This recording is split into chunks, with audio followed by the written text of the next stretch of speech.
Welcome back to the Cure for the Common Game. Today we're going to talk about Atraxa. As you all know, the Commander 2016 just came out, and I've been tinkering with this Super Friends deck for some years now, and I think that she is just the Commander we were waiting on. I do not use red in the deck. The previous versions of the deck did, but now I think she's a solid replacement. I was using Progenitus before. Atraxa, her four amazing abilities and the ability to proliferate at the end of every turn. This is a good, solid commander for a Planeswalker EDH deck. So we'll just jump right in. The very first thing is I want to talk about these four. You cannot have the deck without a doubling season. Doubling season is it's the reason for the season. Doubling season is the interaction with Planeswalkers, and doubling season is the reason why we will never see it in a standard environment again.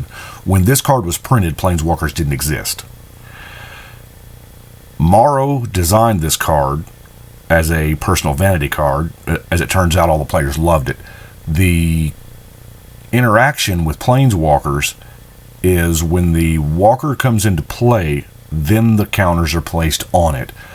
Doubling season doubles those counters. They will always print Planeswalkers. That is why doubling season it's why it's so scarce now, because it's only been printed just a handful of times, and that's why. Doubling season, card number one in the deck. I'll get into the rest of the Planeswalkers, but this is I would say the coup de grace. This is the combo this is what you want to do.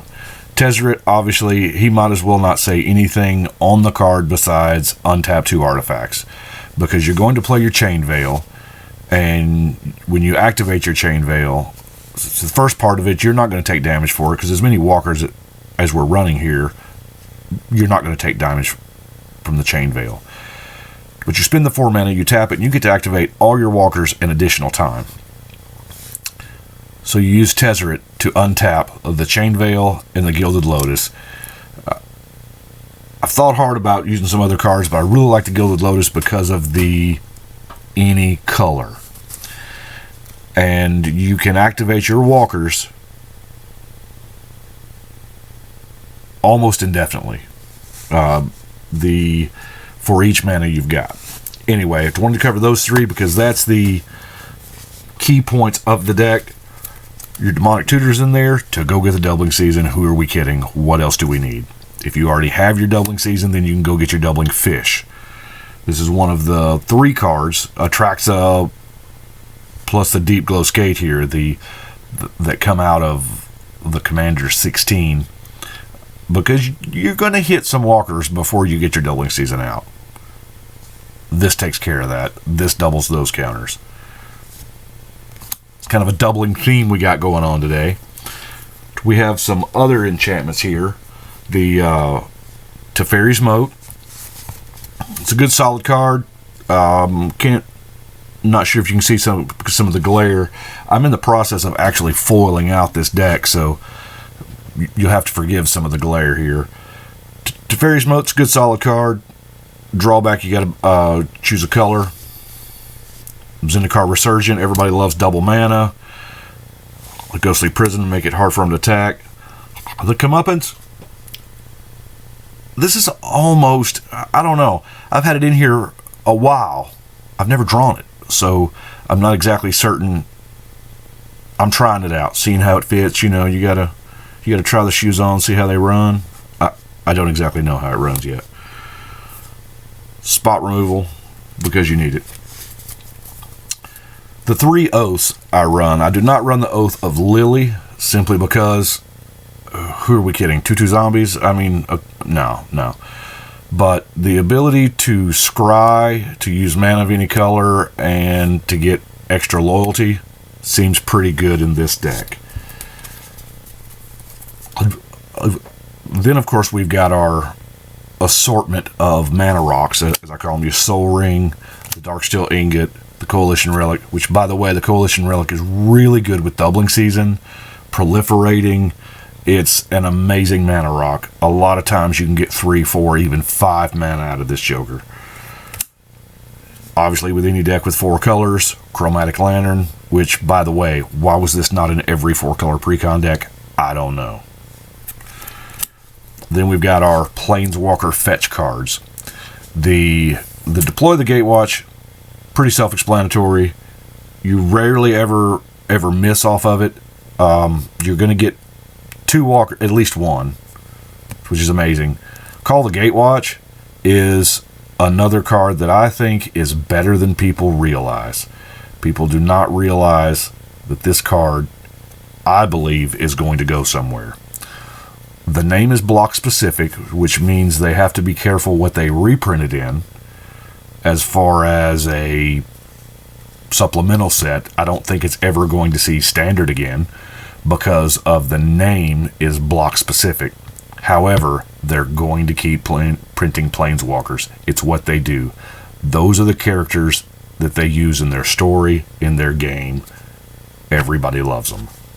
Good card. I'm hoarding them, by the way. Now, let's get into the nuts and bolts here with the walkers. Teferi, it is sad that he can't ever be foiled. As of right now, we may get a conspiracy in 5 years that has him in there, but as of right now, he cannot be foiled, but his emblem makes him a necessity for the deck. He is, and, he's Teferi, so who doesn't love Teferi? We have Garrick to untap our lands. We have Mean Garrick to, kill other walkers and just.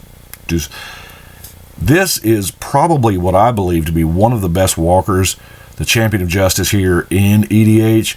Some of the walkers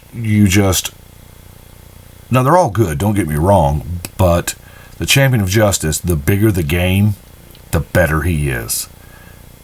And to my normal play group, we normally play, there's generally 4 or 5 of us all the time. So he can get really big at times. A lot of loyalty there. Got to have original Gideon. Johnny, this is hilarious. It's with doubling season. For 5 mana, you're just going to gain 100 life. It's beautiful. His other abilities.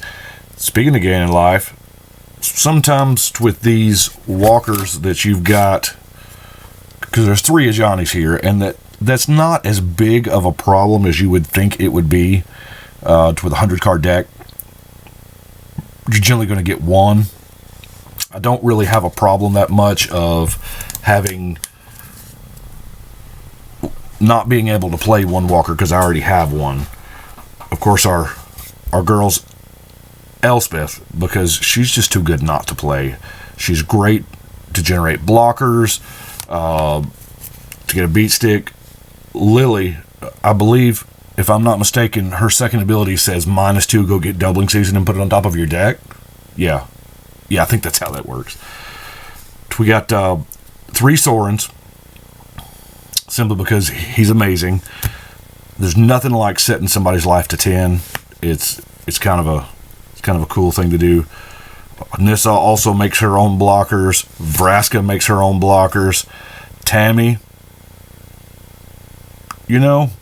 that's a pretty decent emblem. Just saying.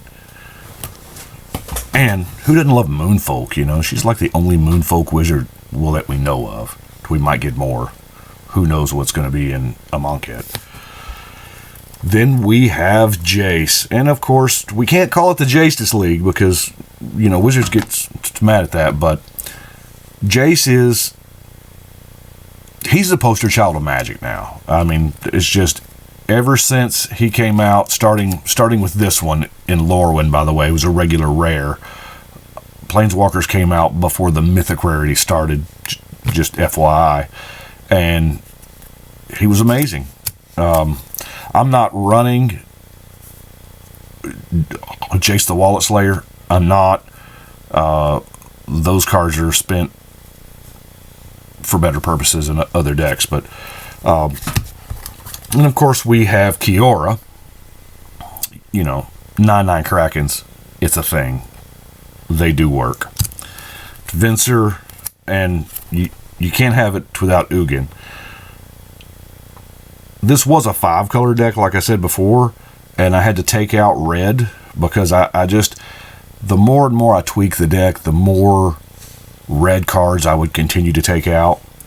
And it ended up there at the end, I lost Nicol Bolas and Wheel of Fortune. And I was really sad about losing Nicol Bolas, but that's when I realized this is Super Friends. We're not going to have somebody evil heading it up. We're going to have Ugin. Yeah. Then we've got the rest of the deck. Here's this is assorted. I believe there's 13 board wipes here. Now these specific board wipes are the old versions of board wipes that didn't wipe out walkers. You have to be careful nowadays because now they're printing them that says destroy all creatures and planeswalkers. Kind of counterproductive what we're trying to do here. So, but in Commander 16, this past week, we got the Sublime.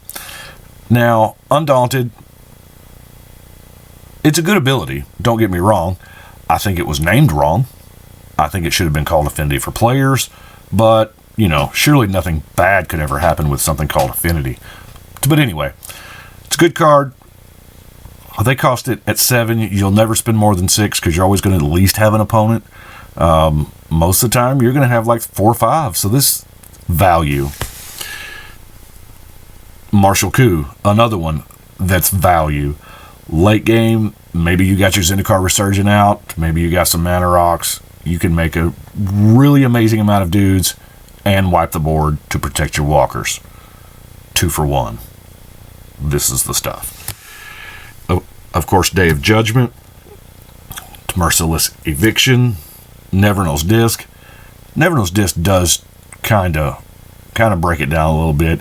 Does hurt you with losing the artifacts and the enchantments a little bit, but it specifically targets all permanents but lands and walkers. So this is kind of, I don't know, this is your panic button. Don't use it unless you got to, but you'd be surprised how many times you got to. Akroma's Vengeance, same thing. Terminus, I have never miracled this card. Never.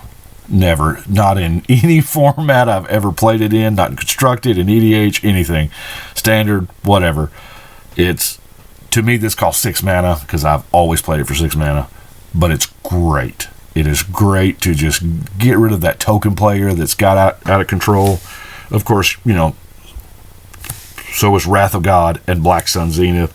In hostilities, you've got a lot of decks out there like Earl the Miststalker and several other decks that rotate around a Voltron concept to where they play their general and they Voltron it up and they go to town and it's unblockable and has all these crazy abilities. This takes care of that. It takes care of all those equipment. You ain't got to worry about it. Love it, love it, love it. Languish, because Indestructible's a thing. It is. In Garrick's Wake, now I've had this used against me once. It's kind of really bad when somebody just, you know, searches your deck and plays one of your cards for the free, and it's in Garrick's Wake, but you can come back from it. But it's a good card. Supreme Verdict. There's not a lot of counter. I guess there's some Talrand decks out there that like to run counter and stuff, but it's good. I love Supreme Verdict. Now we're going to get to the mana base. And the first card I'm going to show you is Amulet of Vigor. And I realize it's not a mana rock, it's not a land, but I do run Amulet of Vigor simply because I run a lot of the common and uncommon duels. The regular dual lands, the shock lands, the fetch lands. That's what I call the money lands. Those are for the amount of EDH decks that I have and that I'm still currently building. There's 180 something complete, and I think I'm staring down about 14 more that I'm in the process of building.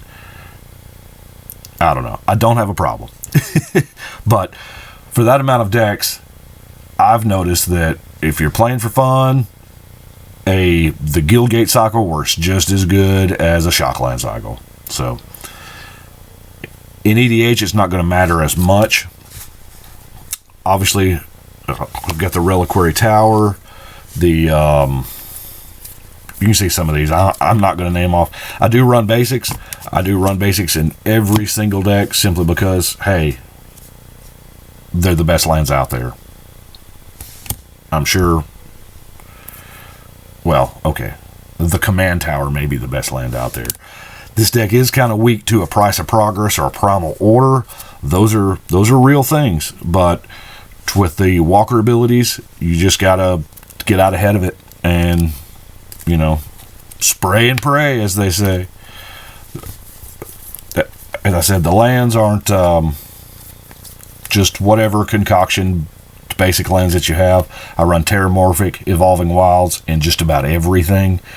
It smooths your draws, it smooths your mana. I think those two cards are amazing. I wouldn't mind if they printed 15 more versions of them so I can run 17 Terramorphics in every deck. The mana base just lands. All in all, I'm excited about her. I haven't got to play her since she came out. Made the changes, put 3 cards in the deck. Don't really remember what I took out, but I believe that she is going to be the general for the deck. She's going to be amazing. I'm proud to have her. I think the next one from Commander 16 I'm looking at is that Kaleem, the one where you draw cards or you add colorless mana for the cards that you've drawn this turn. I think that's got a real possibility of being just broken. But as I said, this is Atraxa Superfriends, and I'm excited about it now. I kind of want to go in here and play a game. Love these deck boxes. Love them, love them, love them. Anyway, that's all I've got for right now. I appreciate you watching. It's time for a shuffle and a cut. Appreciate it.